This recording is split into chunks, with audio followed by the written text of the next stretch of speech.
Okay, the question today, and I know there's a couple spots on my face. It's because I had a couple of cold sores. So, no, there's nothing wrong with my camera. It really does look funny, and I couldn't cover it up with makeup. So, anyway, the question today, somebody asked a question about a doctor telling them that their eating disorder was not that serious, that they were dealing with OCD, and that they shouldn't worry about getting treatment for the eating disorder.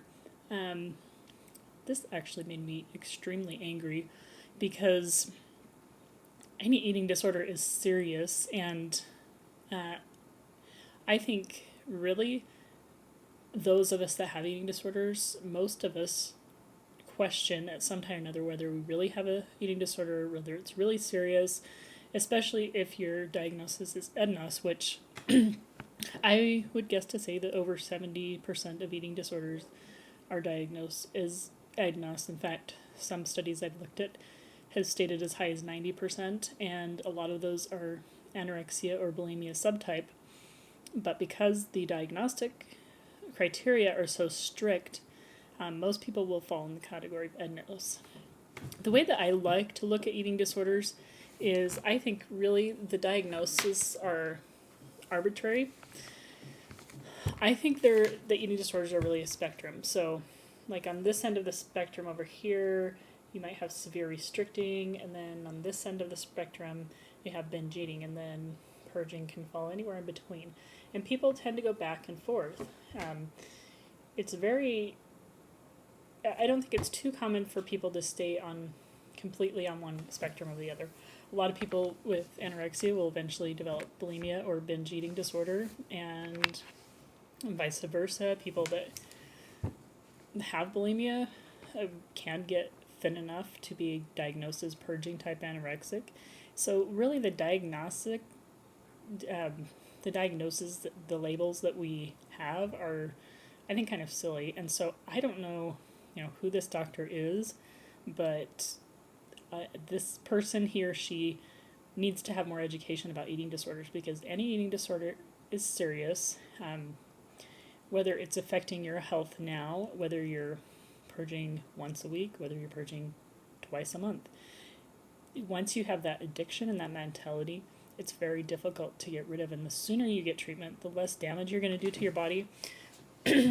What tends to happen without treatment is we tend to get more and more distorted, and our eating disorder behaviors become worse and worse until they're so out of control that it becomes very difficult to turn them around.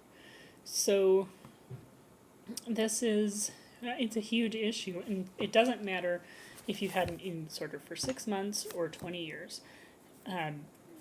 Treatment as soon as possible can significantly reduce health problems, and somebody that's only had an eating disorder for like a year per se has a much higher chance of making a faster and complete recovery than somebody that's had an eating disorder like me for 17 years, because the behaviors are not as ingrained and they're easier to turn around. Once you've had an eating disorder for like 5 or more years, it becomes very, very difficult.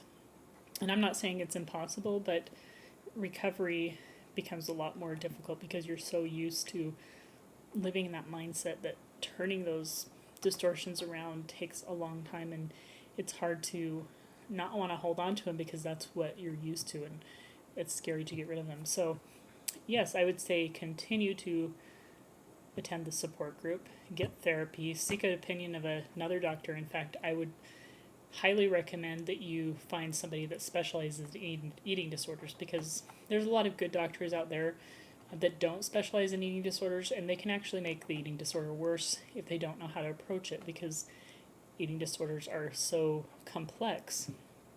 They're not simple, and the same with finding a therapist. I've seen therapists that have made my eating disorder worse,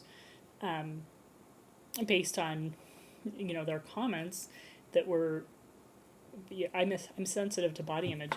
When I was really severe the last time and I lost 70 pounds in about 4 months, I would go into therapy, and this therapist who wasn't an eating disorder specialist would say, "Wow, you've lost so much weight. Your husband must think you're wonderful, and he must." And then at the same time, he would tell me how stupid I was for having an eating disorder, and why would you do this to yourself, and even went to the point of saying that I was violating my covenants with God or whatever. Which, I mean, that's completely unethical for one thing to bring any religious or spiritual biases into therapy. It's about the client, not about the therapist, what he believes.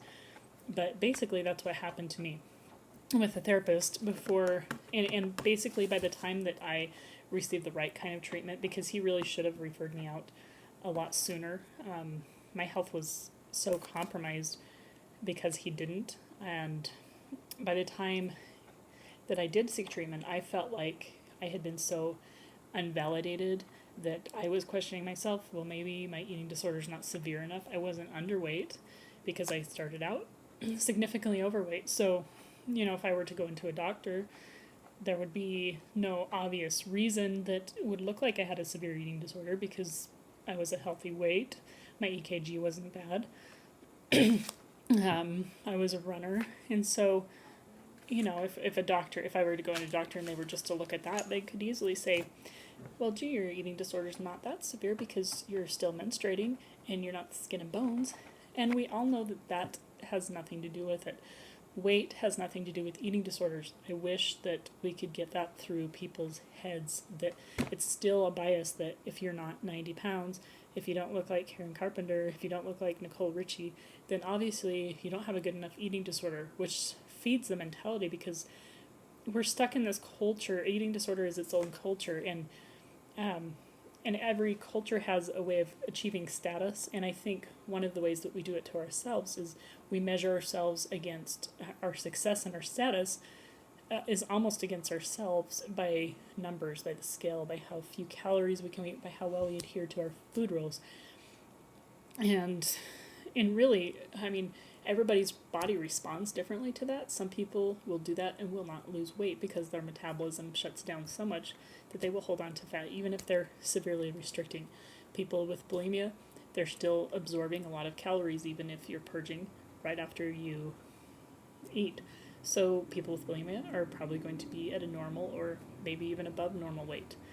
People with binge eating disorder, they can range in weight too. Not everybody with binge eating disorder is going to be overweight. They may have a faster metabolism, or they may be severely overweight. And really, I mean, it's just a range. And so for a doctor to just point blank say your eating disorder is not that severe is wrong. Eating disorders have a mortality rate of 10%, okay?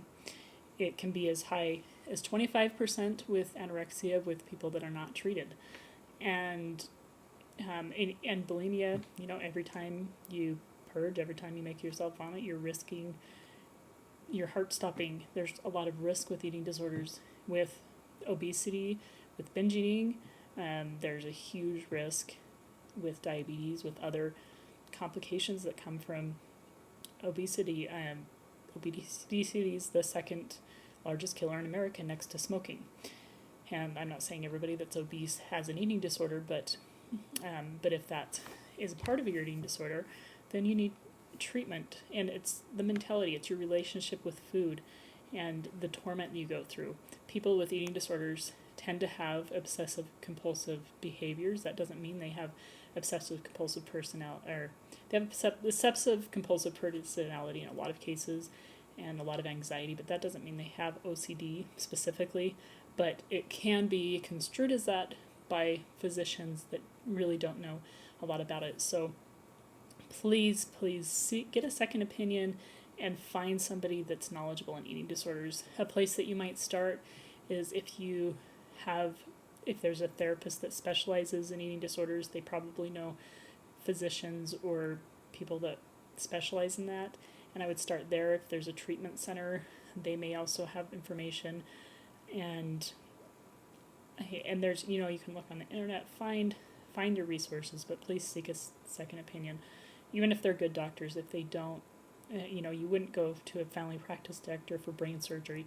They have their specialty. So have a good week.